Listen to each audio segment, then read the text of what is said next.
ಒಂದ್ಸಲ ಯೋಚನೆ ಮಾಡಿ, ನೀವು ಟ್ರಾವೆಲ್ ಮಾಡ್ತಿರೋ ಪ್ಲೇನ್ ಕ್ರ್ಯಾಶ್ ಆಗಿ ನೀವು ಒಂದು ಐಲ್ಯಾಂಡ್ನಲ್ಲಿ ಸಿಕ್ಕಾಕೊಳ್ತೀರಾ. ಇಂಥ ಪರಿಸ್ಥಿತಿಯಲ್ಲಿ ನೀವು ಏನ್ ಮಾಡ್ತೀರಾ?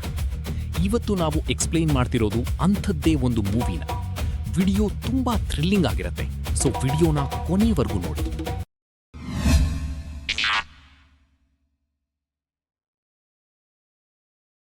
ಕಥೆ ಒಂದು ಭಯಾನಕ ಬಿರುಗಾಳಿಯ ನಡುವೆ ಹಾರ್ತಿದ್ದ ಪ್ಲೇನ್ನಿಂದ ಶುರುವಾಗುತ್ತೆ. ಅಲ್ಲಿ ಮೇನ್ ಕ್ಯಾರೆಕ್ಟರ್ ಲಿಂಡಾ ತನ್ನ ಫ್ರೆಂಡ್ಸ್ ಜೊತೆ ಬಿಸ್ನೆಸ್ ಟ್ರಿಪ್ ಮುಗಿಸಿ ಬರ್ತಿರ್ತಾಳೆ. ಎಲ್ಲ ನಾರ್ಮಲ್ ಆಗಿರುತ್ತೆ. ಆಗ ತಕ್ಷಣ ಪ್ಲೇನ್ ಜೋರಾಗಿ ಅಳಗಾಡಲು ಶುರು ಮಾಡುತ್ತೆ. ಸಡನ್ ಆಗಿ ಒಂದು ದೊಡ್ಡ ಏರ್ ಕ್ರ್ಯಾಶ್ ಆಗ್ಬಿಡುತ್ತೆ. ಪ್ಲೇನ್ನಲ್ಲಿರೋರೆಲ್ಲ ಅಲ್ಲಿ ಇಲ್ಲಿ ಬೀಳ್ತಾ ಇರ್ತಾರೆ. ನಂತರ ಕ್ಯಾಬಿನ್ನ ಡೋರ್ ಮುರಿದು ಹೋಗುತ್ತೆ. ಗಾಳಿ ತುಂಬಾ ಜೋರಾಗಿ ಬೀಸ್ತಾ ಇರುತ್ತೆ. ಸ್ವಲ್ಪ ಜನ ಗಾಳಿಯಲ್ಲಿ ಹಾರಿ ಹೋಗ್ತಾರೆ. ಲಿಂಡಾ ಸೀಟ್ ಬೆಲ್ಟ್ ಹಾಕೊಂಡಿರ್ತಾಳೆ. ಸುತ್ತಲೂ ಬರೀ ಕತ್ತಳೆ ಇರುತ್ತೆ. ಪ್ಲೇನ್ ಸಮುದ್ರದೊಳಗೆ ಬೀಳುತ್ತೆ. ಲಿಂಡಾ ಪ್ಲೇನ್ನಿಂದ ತುಂಬಾ ಕಷ್ಟಪಟ್ಟು ಹೊರಗೆ ಬರ್ತಾಳೆ. ಅವಳಿಗೆ ಒಂದು ಐಲ್ಯಾಂಡ್ ಕಾಣಿಸಿ ತುಂಬಾ ಕಷ್ಟಪಟ್ಟು ಈಜ್ತಾ ಐಲ್ಯಾಂಡ್ನ ಕಡೆ ಹೋಗ್ತಾಳೆ. ಬೆಳಗಾಗೋದ್ರೊಳಗೆ ಐಲ್ಯಾಂಡ್ನ ತಲುಪ್ತಾಳೆ. ಆದರೆ ಅವಳಿಗೆ ಗೊತ್ತಿಲ್ಲ ನಿಜವಾದ ಕಷ್ಟ ಶುರುವಾಗೋದ್ರಲ್ಲಿದೆ ಅಂತ. ಸ್ವಲ್ಪ ದೂರದಲ್ಲಿ ಒಬ್ಬ ವ್ಯಕ್ತಿ ಮೂರ್ಛೆ ಹೋಗಿ ಬಿದ್ದಿರ್ತಾನೆ. ಲಿಂಡಾ ಹೋಗಿ ನೋಡ್ತಾಳೆ. ಅವನು ಬೇರೆ ಯಾರೂ ಅಲ್ಲ, ಇವಳ ಬಾಸ್ ಬ್ರ್ಯಾಡ್ಲಿ. ಅವನು ಮೂರ್ಛೆ ಹೋಗಿರ್ತಾನೆ. ಅವನ ಕಾಲ್ಗೆ ದೊಡ್ಡ ಗಾಯ ಆಗಿರುತ್ತೆ. ಆದರೆ ಲಿಂಡಾಗೆ ಅವನ ನೋಡಿ ಖುಷಿ ಆಗೋದಿಲ್ಲ. ಯಾಕೆಂದ್ರೆ ಕಂಪನಿಯಲ್ಲಿ ಇವನ್ ಮೇಲೆ ದ್ವೇಷ ಇತ್ತು. ಆದ್ರೂ ಅವನ ಜೀವ ಉಳಿಸೋದಕ್ಕೆ ಅಲ್ಲಿರುವ ಎಲೆಯಿಂದ ಕ್ಯಾಂಪ್ ರೆಡಿ ಮಾಡ್ತಾಳೆ. ನಂತರ ಅವಳು ಒಂದು ಗುಂಡಿ ತೋಡಿ ತೆಂಗಿನಕಾಯಿ ಚಿಪ್ ಇಡ್ತಾಳೆ. ಅದರ ಮೇಲೆ ಎಲೆ ಇಡ್ತಾಳೆ. ರಾತ್ರಿ ಪೂರ್ತಿ ಮಳೆಯಾಗುತ್ತೆ. ಬೆಳಿಗ್ಗೆ ಎದ್ದು ನೋಡಿದ್ರೆ ಚಿಪ್ನಲ್ಲಿ ನೀರು ತುಂಬಿರುತ್ತೆ. ಲಿಂಡಾ ನೀರು ಕುಡಿದು ಬ್ರ್ಯಾಡ್ಲಿಗೂ ನೀರು ಕುಡಿಸ್ತಾಳೆ. ಆಗ ಬ್ರ್ಯಾಡ್ಲಿ ಲಿಂಡಾಗೆ ಥ್ಯಾಂಕ್ಸ್ ಹೇಳ್ತಾನೆ. ನಂತರ ಲಿಂಡಾ ತುಂಬಾ ಕಷ್ಟಪಟ್ಟು ಬೆಂಕಿಯನ್ನ ಹಚ್ತಾಳೆ. ಒಂದು ಮೀನನ್ನ ಹಿಡಿದು ಫ್ರೈ ಮಾಡ್ತಿರ್ತಾಳೆ. ನಂತರ ಬ್ರ್ಯಾಡ್ಲಿಗೆ ತಿನ್ನಿಸ್ತಾಳೆ. ಲಿಂಡಾಗೆ ಇಲ್ಲಿ ಸಿಕ್ಕಾಕೊಂಡಿರೋದಕ್ಕೆ ದುಃಖ ಇರೋದಿಲ್ಲ, ಬದಲಿಗೆ ಖುಷಿಯಾಗಿರ್ತಾಳೆ. ಯಾಕೆಂದ್ರೆ ಇಲ್ಲಿ ಅವಳಿಗೆ ತೊಂದರೆ ಕೊಡೋರು ಯಾರೂ ಇರೋದಿಲ್ಲ. ಹೀಗೆ ದಿನಗಳು ಕಳೆದೋಗ್ತವೆ. ಬ್ರ್ಯಾಡ್ಲಿಗೆ ಇಲ್ಲಿರೋದಕ್ಕೆ ಆಗ್ತಿರೋದಿಲ್ಲ. ಹೇಗಾದ್ರೂ ಇಲ್ಲಿಂದ ಹೋಗ್ಬೇಕು ಅಂತ ಯೋಚಿಸ್ತಿರ್ತಾನೆ. ಆಗ ಬ್ರ್ಯಾಡ್ಲಿ ಲಿಂಡಾಗೆ, ನೀನು ಇನ್ನೂ ಯಾಕೆ SOS ಸಿಗ್ನಲ್ ಮಾಡಿಲ್ಲ ಎಂದು ಕೋಪದಿಂದ ಚೀರಾಡ್ತಿರ್ತಾನೆ. ಅವಳು ತನ್ನ ಕಾಳಜಿಯ ನಾಟಕ ಮಾಡ್ತಿದ್ದಾಳೆ ಅಂತ ಆರೋಪಿಸ್ತಾನೆ. ತನ್ನ ಕಾಲು ಮುರಿದಿರುವುದರಿಂದ ಅವನು ಸಂಪೂರ್ಣ ಲಿಂಡಾಳ ಮೇಲೆಯೇ ಅವಲಂಬಿತನಾಗಿರ್ತಾನೆ. ಆದರೂ ಅವಳನ್ನ ತನ್ನ ಆಸ್ತಿಯಂತೆ ವರ್ತಿಸ್ತಾನೆ. ಅದಕ್ಕೆ ಲಿಂಡಾ ಇವನ ಅಹಂಕಾರ ಮುರಿಬೇಕೆಂದು ಅವನನ್ನ ಬಿಟ್ಟೋಗ್ತಾಳೆ. ಆದರೂ ಇವನು ತನ್ನ ಅಹಂಕಾರ ಬಿಡೋದಿಲ್ಲ. ನಂತರ ಇವನಿಗೆ ತನ್ನ ತಪ್ಪಿನ ಅರಿವಾಗತ್ತೆ. ಲಿಂಡಾಳ ದಾರಿಯನ್ನ ಕಾಯ್ತಿರ್ತಾನೆ. ಹೀಗೆ ಕತ್ತಲಾಗ್ಬಿಡತ್ತೆ. ಜೋರಾಗಿ ಗಾಳಿ ಬೀಸ್ತಾ ಇರುತ್ತೆ. ಗಾಳಿಯಿಂದ ಗುಡಿಸ್ಲು ಹಾರೋಗ್ಬಿಡತ್ತೆ. ಮರುದಿನ ತುಂಬಾ ಬಿಸಿಲಿರೋ ಕಾರಣ ಡಿಹೈಡ್ರೇಷನ್ನಿಂದ ಬ್ರ್ಯಾಡ್ಲಿ ಮೂರ್ಛೆ ಹೋಗಿರ್ತಾನೆ. ನಂತರ ಲಿಂಡಾ ನೀರು ತಗೊಂಡು ವಾಪಸ್ ಬರ್ತಾಳೆ. ಬ್ರ್ಯಾಡ್ಲಿಗೆ ನೀರನ್ನ ಕುಡಿಸ್ತಾಳೆ. ಈಗ ಅವನಿಗೆ ಅರ್ಥ ಆಗತ್ತೆ ಅವನು ಪೂರ್ತಿ ಲಿಂಡಾ ಮೇಲೆ ಡಿಪೆಂಡ್ ಆಗಿರ್ತಾನೆ ಅಂತ. ನಂತರ ಲಿಂಡಾ ಬೇಟೆಯಾಡಲು ಒಂದು ಚೂಪು ಕಟ್ಟಿಗೆ ತಯಾರಿಸ್ತಾಳೆ. ಲಿಂಡಾ ಕಾಡು ಹಂದಿ ಬೇಟೆಯಾಡಲು ಹೋಗ್ತಿರ್ತಾಳೆ. ಬ್ರ್ಯಾಡ್ಲಿ ಅವಳನ್ನ ತಡಿತಾನೆ. ಆದರೆ ಲಿಂಡಾ ಅವನ ಮಾತು ಕೇಳೋದಿಲ್ಲ. ಬ್ರ್ಯಾಡ್ಲಿಗೆ ಲಿಂಡಾ ಜೀವಕ್ಕೆ ಅಪಾಯ ಆಗತ್ತೆ ಅಂತ ಭಯವಾಗ್ತಾ ಇರತ್ತೆ. ಈ ಕಡೆ ಕಾಡಿನೊಳಗೆ ಲಿಂಡಾ ಹಂದಿಯನ್ನ ಹುಡುಕ್ತಿರ್ತಾಳೆ. ಅಚಾನಕ್ಕಾಗಿ ಹಂದಿ ಬಂದು ಲಿಂಡಾಗೆ ಗುದ್ದಿ ಬಿಡತ್ತೆ. ಲಿಂಡಾ ಗಾಳಿಯಲ್ಲಿ ದೂರ ಹೋಗಿ ಬೀಳ್ತಾಳೆ. ಆದರೆ ಹಂದಿ ಬಿದ್ದಿರುವ ಗಿಡಕ್ಕೆ ಸಿಕ್ಕಾಕೊಳ್ತದೆ. ಇದರಿಂದ ಅದಕ್ಕೆ ಸೀದಾ ದಾಳಿ ಮಾಡೋದಕ್ಕಾಗೋದಿಲ್ಲ. ಲಿಂಡಾ ತಪ್ಪಿಸಿಕೊಳ್ಳಲು ಅವಕಾಶ ಸಿಗತ್ತೆ. ಆದರೆ ಹಂದಿ ಮತ್ತೆ ಬರುತ್ತೆ. ಲಿಂಡಾ ಅದರ ಮೇಲೆ ಕಟ್ಟಿಗೆನ ಚುಚ್ಚಿಬಿಡ್ತಾಳೆ. ಹಂದಿ ನೋವಿನಿಂದ ಚೀರಾಡ್ತದೆ. ಆದರೂ ಆ ಹಂದಿ ಮತ್ತೊಮ್ಮೆ ದಾಳಿ ಮಾಡುತ್ತೆ. ತಕ್ಷಣ ಲಿಂಡಾ ಕಟ್ಟಿಗೆಯಿಂದ ಚುಚ್ಚಿಬಿಡ್ತಾಳೆ. ಇದರಿಂದ ಆ ಹಂದಿ ಸತ್ತು ಹೋಗತ್ತೆ. ಬ್ರ್ಯಾಡ್ಲಿ ಹಂದಿಯ ತಲೆ ನೋಡಿ ಭಯಪಡ್ತಾನೆ. ಇವನಿಗೀಗ ಲಿಂಡಾ ಶಕ್ತಿಶಾಲಿ ಎಂದು ಅರ್ಥ ಆಗತ್ತೆ. ಸ್ವಲ್ಪ ದಿನ ಆದ್ಮೇಲೆ ಲಿಂಡಾ ಕಾಡಿನೊಳಗೆ ಹೋಗ್ತಿದ್ದಳು. ಅವಳಿಗೊಂದು ಜಲಪಾತ ಕಾಣಿಸುತ್ತೆ. ಲಿಂಡಾ ಸಂತೋಷದಿಂದ ಸ್ನಾನ ಮಾಡ್ತಿರ್ತಾಳೆ. ಹೀಗೆ ಸ್ನಾನ ಮಾಡ್ತಿರ್ಬೇಕಾದ್ರೆ ಅವಳಿಗೊಂದು ಹಡಗಿನ ಶಬ್ದ ಕೇಳಿಸುತ್ತೆ. ತಕ್ಷಣ ಓಡಿ ಹೋಗಿ ಸಹಾಯಕ್ಕಾಗಿ ಚೀರ್ಬೇಕನ್ನುವಷ್ಟರಲ್ಲಿ ಅವಳು ಯೋಚಿಸುತ್ತಾಳೆ, ಇಲ್ಲಿಂದ ಹೋದ್ರೆ ಮತ್ತೆ ಅದೇ ಕಷ್ಟದ ಜೀವನ ಮಾಡಬೇಕಲ್ಲ, ದಿನಾಲೂ ಬಾಸ್ ಹತ್ರ ಬಯಸ್ಕೋಬೇಕಲ್ಲ. ಇಲ್ಲೇ ಇದ್ರೆ ಯಾರ ಮಾತು ಕೇಳೋ ಅವಶ್ಯಕತೆ ಇರೋದಿಲ್ಲ. ತನಗೆ ಏನು ಬೇಕು ಅದನ್ನ ಮಾಡಬಹುದು ಅಂತ ಯೋಚನೆ ಮಾಡ್ತಾಳೆ. ಇಲ್ಲಿಂದ ಹೋಗ್ಬಾರ್ದು ಅಂತ ನಿರ್ಧಾರ ಮಾಡ್ತಾಳೆ. ವಾಪಸ್ ಬಂದ್ಮೇಲೆ ಬ್ರ್ಯಾಡ್ಲಿಗೆ ಅವಳು ಏನೂ ಹೇಳೋದಿಲ್ಲ. ಬ್ರ್ಯಾಡ್ಲಿಗೆ ಇಲ್ಲಿರೋದಿಕ್ಕೆ ಆಗ್ತಿರೋದಿಲ್ಲ. ಅದಕ್ಕೆ ಬ್ರ್ಯಾಡ್ಲಿ ಲಿಂಡಾಗೆ ಒಂದು ಬೋಟ್ ಮಾಡು ಅಂತ ಹೇಳ್ತಾನೆ. ಆದರೆ ಲಿಂಡಾ ಮಾಡೋಕ್ಕಾಗಲ್ಲ ಅಂತ ಹೇಳ್ತಾಳೆ. ಅದಕ್ಕೆ ಅವನಿಗೆ ತುಂಬಾ ಕೋಪ ಬಂದ್ಬಿಡುತ್ತೆ. ಲಿಂಡಾ ಅವನ ಒಂದು ಮಾತನ್ನು ಕೇಳ್ತಿರೋದಿಲ್ಲ. ಅದಕ್ಕೆ ಬ್ರ್ಯಾಡ್ಲಿ ಲಿಂಡಾಲಿಂದ ಬೇರೆಯಾಗಿ ಗುಡಿಸಲನ್ನ ಕಟ್ಟಿ ಹಡಗನ್ನ ಕಟ್ಟೋದಿಕ್ಕೆ ಪ್ರಯತ್ನ ಮಾಡ್ತಿರ್ತಾನೆ. ಆದರೆ ಎಷ್ಟೇ ಪ್ರಯತ್ನ ಪಟ್ಟರೂ ಆಗ್ತಿರೋದಿಲ್ಲ. ಅವನಿಂದ ಬೆಂಕಿ ಹಚ್ಚುವುದಕ್ಕೂ ಆಗ್ತಿರೋದಿಲ್ಲ. ಸಮುದ್ರ ತೀರದಲ್ಲಿ ಕಟ್ಟಿಗೆಯಿಂದ ಹೆಲ್ಪ್ ಅಂತ ಬರೆದು ಸಹಾಯಕ್ಕಾಗಿ ಕಾಯ್ತಾ ಇದ್ದ. 2 ದಿನ ಆದರೂ ಯಾವ ಸಹಾಯನೂ ಸಿಗುವುದಿಲ್ಲ. ಹಸಿವಿನಿಂದ ನರಳುತ್ತಿದ್ದ. ಆಗ ಒಂದು ಹುಳು ಹಿಡಿದು ತಿಂತಾನೆ. ಆದರೆ ಅದನ್ನು ತಿನ್ನಕ್ಕಾಗದೆ ಹುಗುಳು ಬಿಡ್ತಾನೆ. ಅಲ್ಲಿ ಲಿಂಡಾ ರುಚಿಯಾದ ಊಟ ಮಾಡ್ತಿರ್ತಾಳೆ. ತನ್ನ ಈ ಸ್ಥಿತಿಯನ್ನ ನೋಡಿ ಬ್ರ್ಯಾಡ್ಲಿಯ ಅಹಂಕಾರ ಪೂರ್ತಿಯಾಗಿ ಮುರಿದು ಹೋಗುತ್ತೆ. ನಾಚಿಕೆ ಬಿಟ್ಟು ಬ್ರ್ಯಾಡ್ಲಿ ಲಿಂಡಾ ಹತ್ರ ಬಂದು ಸಾರಿ ಕೇಳ್ತಾನೆ. ಇವನ ಈ ಬದಲಾವಣೆ ನೋಡಿದ ಲಿಂಡಾಗೆ ನಗು ಬರ್ತದೆ. ಅವಳು ಮತ್ತೆ ಅವನನ್ನ ತನ್ನ ಹತ್ರ ಸೇರಿಸ್ಕೊಳ್ತಾಳೆ. ಅರ್ಧ ತಿಂಗಳಾದ್ಮೇಲೆ ಅವನ ಸ್ಥಿತಿ ಸರಿಯಾಗುತ್ತಾ ಹೋಗುತ್ತೆ. ಆಗ ಲಿಂಡಾ ಅವನನ್ನು ಒಂದು ಎತ್ತರದ ಬೆಟ್ಟದ ಮೇಲೆ ಕರ್ಕೊಂಡೋಗ್ತಾಳೆ. ಅಲ್ಲಿಯ ದೃಶ್ಯ ತುಂಬಾ ಸುಂದರವಾಗಿತ್ತು. ಲಿಂಡಾ ಅವನಿಗೆ ನಿಜವಾದ ಅಪಾಯ ಈ ಸುಂದರವಾಗಿ ಕಾಣುವ ಪ್ರದೇಶದಲ್ಲೇ ಅಡಗಿದೆ ಅಂತ ಹೇಳ್ತಾಳೆ. ನಂತರ ಅವಳು ದಾರಿಯ ಬದಿಯಲ್ಲಿದ್ದ ಕೆಲವು ಜಾಂಬು ಹಣ್ಣಿನಂತಿರುವ ಫಲಗಳನ್ನು ಕಿತ್ತು ಅವುಗಳಲ್ಲಿ ದೇಹವನ್ನು ಸುಣ್ಣಗಾಗಿಸುವ ವಿಷವಿದೆ ಅಂತ ಹೇಳ್ತಾಳೆ. ನಂತರ ಲಿಂಡಾ ಎಕ್ಸ್ ರೀತಿ ಇರುವ ಬೆಟ್ಟ ತೋರಿಸ್ತಾಳೆ. ಅಲ್ಲಿ ಮುಳ್ಳುಗಳು ಮತ್ತು ವಿಷಕಾರಿ ಬಳ್ಳಿಗಳಿವೆ. ಅಲ್ಲಿ ವಸ್ತುಗಳನ್ನು ಹುಡುಕಲು ಹೋಗ್ಬೇಡಿ ಅಂತ ಎಚ್ಚರಿಕೆ ನೀಡ್ತಾಳೆ. ಇದನ್ನ ಕೇಳಿ ಬ್ರ್ಯಾಡ್ಲಿ ಒಂದು ಪ್ಲಾನ್ ಮಾಡ್ತಾನೆ. ವಾಪಸ್ ಹೋಗುವಾಗ ಸುಸ್ತಾದಂತೆ ನಟಿಸ್ತಾನೆ. ನಂತರ ನಿಧಾನವಾಗಿ ವಿಷಕಾರಿ ಹಣ್ಣುಗಳಿರೋ ಜಾಗದಲ್ಲಿ ಕುಳಿತುಕೊಳ್ತಾನೆ. ತಕ್ಷಣ ಲಿಂಡಾ ನೆಲ ಕುಸಿದು ಬೀಳ್ತಾಳೆ. ಹೇಳಬೇಕಂದ್ರೆ ಈ ನೆಲ ಮೇಲಿಂದ ಗಟ್ಟಿಯಾಗಿರುವಂತೆ ಕಾಣ್ತಾ ಇತ್ತು, ಆದರೆ ಒಳಗಡೆ ತುಂಬಾ ದುರ್ಬಲವಾಗಿತ್ತು. ಬ್ರ್ಯಾಡ್ಲಿಗೆ ಲಿಂಡಾ ಮೇಲೆ ದ್ವೇಷ ಇದ್ರೂ ಅವಳನ್ನ ಈ ರೀತಿ ಸಾಯಲು ನೋಡಲಾಗೋದಿಲ್ಲ. ಬ್ರ್ಯಾಡ್ಲಿ ಭಯದಿಂದ ತಕ್ಷಣ ಅವಳನ್ನ ಮೇಲಕ್ಕೆ ಇಳಿತಾನೆ. ಮೊದಲ ಬಾರಿ ಲಿಂಡಾಗೆ ಬ್ರ್ಯಾಡ್ಲಿ ಮೇಲೆ ನಂಬಿಕೆ ಬರುತ್ತೆ. ಸ್ವಲ್ಪ ದಿನ ಆದ್ಮೇಲೆ ಸಮುದ್ರ ತೀರದಲ್ಲಿ ಜೋರಾಗಿ ತೂಫಾನ್ ಬರುತ್ತೆ. ಕರಾವಳಿಯ ಬಳಿ ಕಟ್ಟಿದ್ದ ಅವರ ಗುಡಿಸಲು ಆ ಗಾಳಿಗೆ ಸಂಪೂರ್ಣ ಕುಸಿದು ಬಿಡುತ್ತೆ ಮತ್ತು ಮರಗಳು ಬೀಳುವುದರಿಂದ ಪರಿಸ್ಥಿತಿ ಇನ್ನಷ್ಟು ಕೆಡುತ್ತೆ.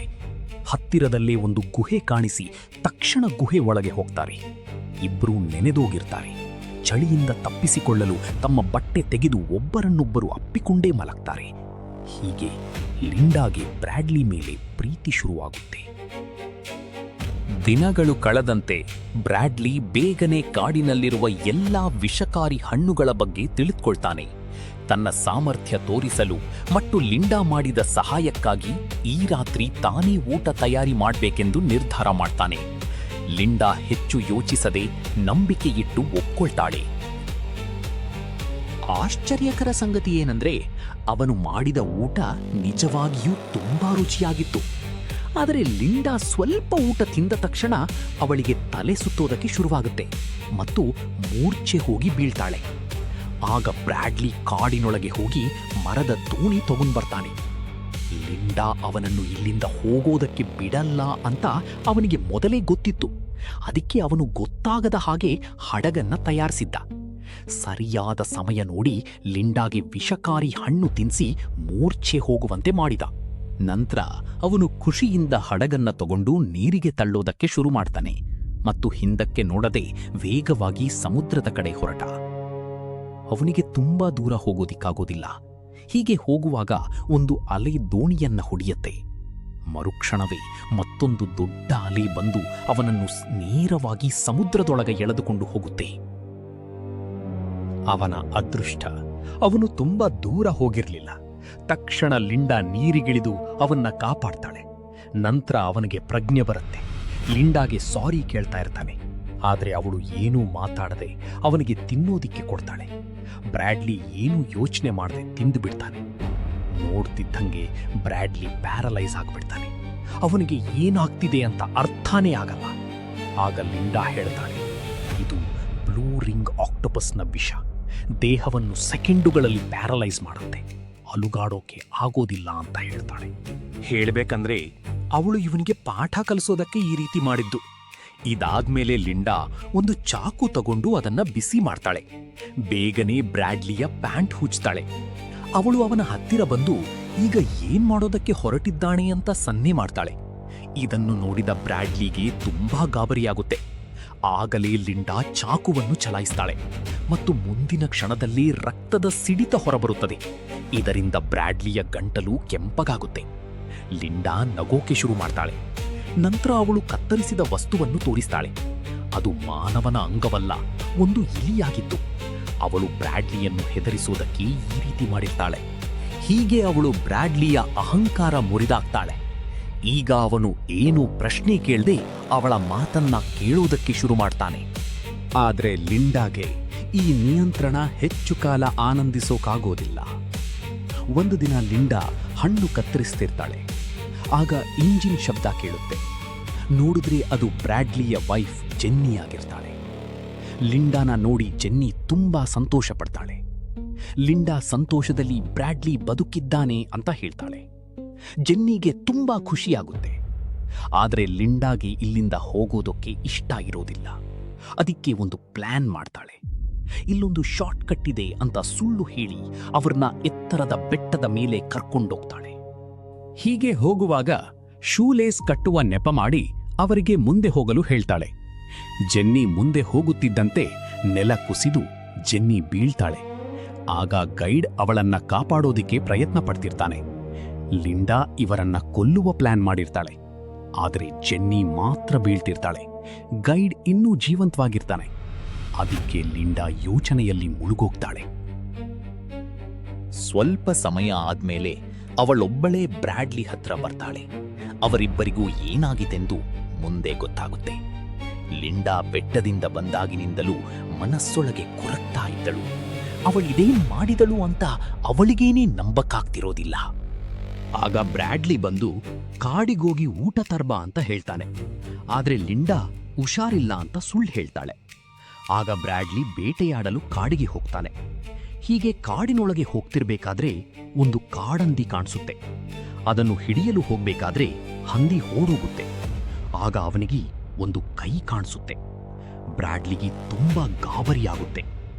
ಹತ್ರ ಹೋಗಿ ನೋಡಿದ್ರೆ ಅವನಿಗೆ ತನ್ನ ವೈಫ್ನ ಎಂಗೇಜ್ಮೆಂಟ್ ರಿಂಗ್ ಕಾಣುತ್ತೆ. ಈ ಕೈ ಜೆನ್ನಿದೆ ಅಂತ ಗೊತ್ತಾಗಿ ಬ್ರ್ಯಾಡ್ಲಿ ತುಂಬಾ ದುಃಖ ಪಡ್ತಾನೆ, ತುಂಬಾ ಅಳ್ತಾನೆ. ಜೆನ್ನಿನ ಸಾಯಿಸಿದ್ದು ಲಿಂಡಾ ಅಂತ ಗೊತ್ತಾಗಿ ತುಂಬಾ ಕೋಪ ಬಂದು ಲಿಂಡಾ ಹತ್ರ ಓಡಿ ಹೋಗ್ತಾನೆ. ಬ್ರ್ಯಾಡ್ಲಿ ಓಡಿ ಬರ್ತಿರೋದು ನೋಡಿ ಲಿಂಡಾಗೆ ಗಾಬರಿಯಾಗತ್ತೆ.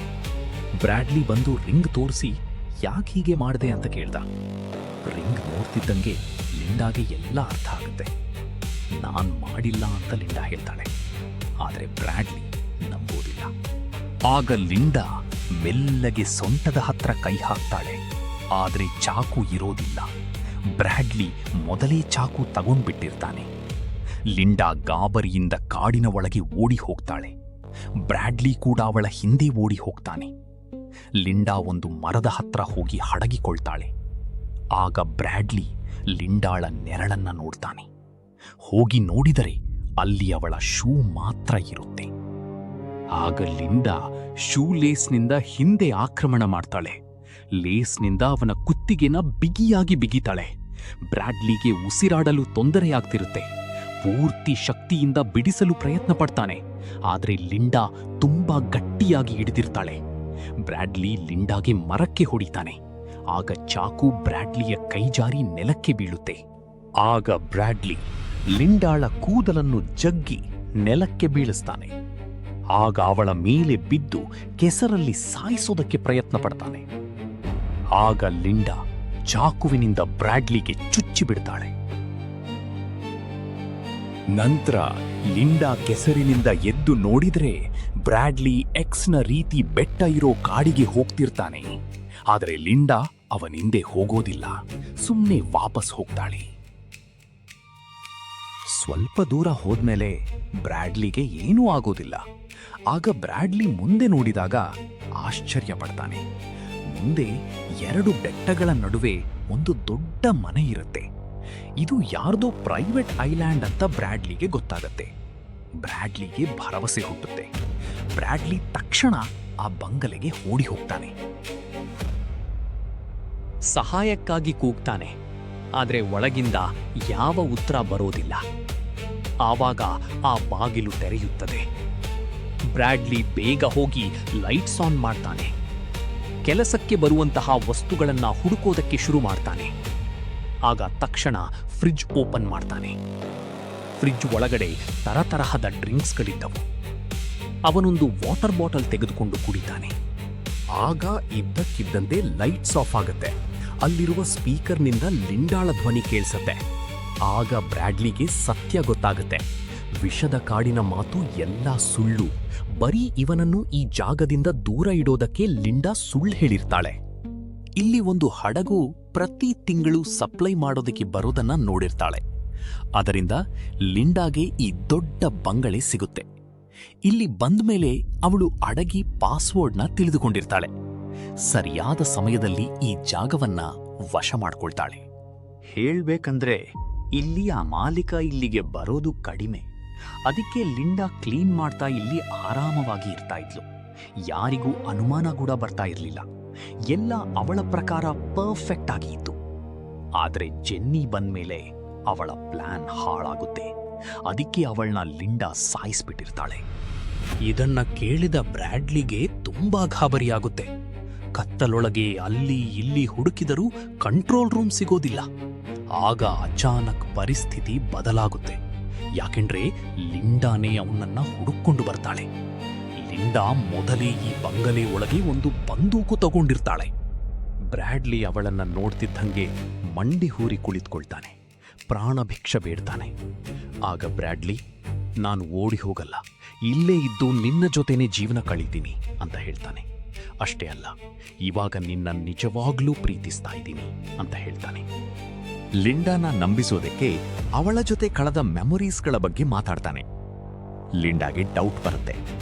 ಆಗ ಬ್ರ್ಯಾಡ್ಲಿ ಅವಳ ಮೇಲೆ ದಾಳಿ ಮಾಡ್ತಾನೆ. ಗನ್ ಕೈ ಜಾರಿ ಬೀಳುತ್ತೆ. ಮರುಕ್ಷಣ ಲಿಂಡಾ ಗಾಲ್ಫ್ ಸ್ಟಿಕ್ ತೆಗೆದುಕೊಳ್ತಾಳೆ. ಬ್ರ್ಯಾಡ್ಲಿ ಬಂದೂಕ್ ತೆಗೆದುಕೊಳ್ತಾನೆ. ಯಾವಾಗ ಬ್ರ್ಯಾಡ್ಲಿ ಟ್ರಿಗರ್ ಮಾಡ್ತಾನೋ ಬಂದೂಕೊಳಗೆ ಬುಲೆಟ್ ಇರೋದಿಲ್ಲ.